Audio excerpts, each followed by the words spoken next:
Hey guys, it's Rosette. Welcome back to my channel. Today I'm gonna give you some tips about open book exams. If you're going to take an open book exam, I'm very glad that you're watching this video because I just finished 3 open book exams. After watching this video, you'll be able to learn 4 very important tips that I wish that I knew before I take the exam. So let's get started.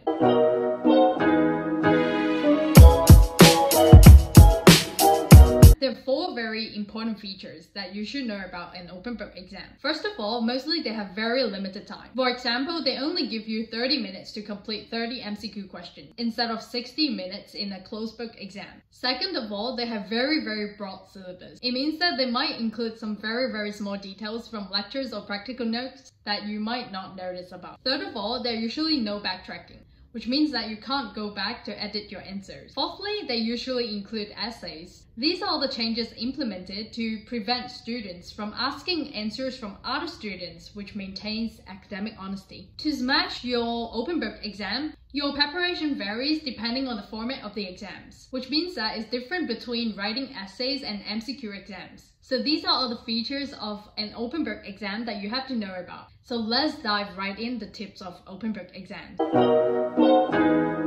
So first of all, the most important thing about an open book exam is that you don't have to memorize everything you've learned, but you have to make sure everything is very easily accessible. This means that the notes that you've taken from lectures and practical classes have to be very neat, and they're preferably opened and easily accessible during the exam. This is very important because people always panic before the exam and worry if they are able to recall everything they've memorized. However, I could tell you that it saves so much effort if you don't force yourself to memorize everything in an open book exam, but only remember where can you find the answers in your notes. So for myself, I put 1 chapter in 1 desktop in my MacBook. If I have 7 chapters, I have 8 desktops, such that the first desktop is my exam page, and the rest of the desktops are my 7 chapters of notes. The second tip can be best used for preparing essay questions, which often appears in open book exams. It is way more convenient for you to make essay templates as essay structures instead of typing the answers during the exam. But of course, don't directly copy and paste if it is not allowed in the exam. Trust me, it saves so much time, and the remaining time you have, you can perfect your essays. So for example, I'm studying radiography. We have to learn a lot of pathology. So if the essay required us to write the cause of the pathology, I will prepare my essay by writing the pathology is caused by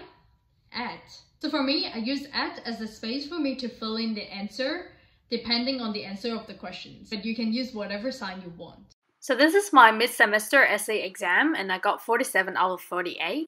So let me show you my essays. So these are my exam questions, and these are my answers.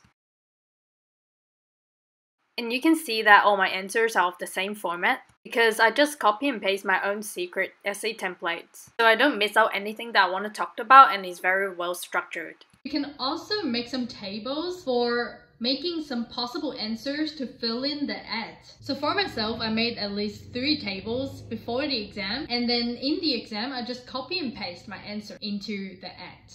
However, this technique can modify to your preference. For example, in one of my exams, my lecturer told me that the answer can vary a lot, where I couldn't really make an essay template, right? So I've decided to type in all the potential answers in a big table by thinking in the way that the professor thinks to make some potential essay questions. That way I can just copy and paste my answers and make things way simpler. However, you should be very aware of your word limit while preparing your answers. The third tip can be best used in during MCQ questions during the exam. You should treat every MCQ exams as non-backtracking, even if they can be backtracked, and only move on when you ensure that your answers are correct. If there are some concepts that you didn't seem to hear about before, you should better search it up on internet browser instead of leaving it at the end. If you're really running out of time, then it's okay for you to move on. But better to write down the number of the question that you are unsure about so that you can double check it at the end. This way you can make sure your answers are perfect or otherwise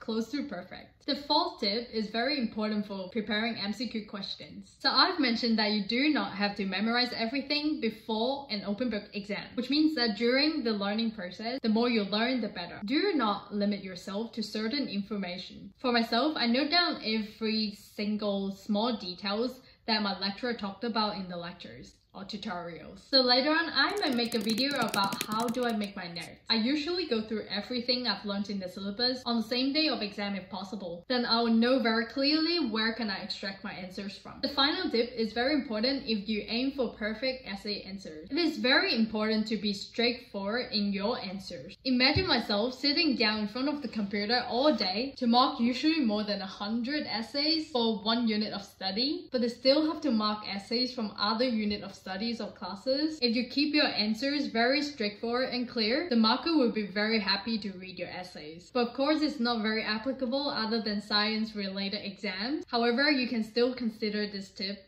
if you want to perfect your answers. So that's it for today's video. I hope you like this video. If you like this video, please give this video a thumbs up below and hit the subscribe button if you want to know more about study tips. Comment below if you think any of the tips are useful for you or if you have any video requests. Thank you for watching this video and I'll see you guys next week.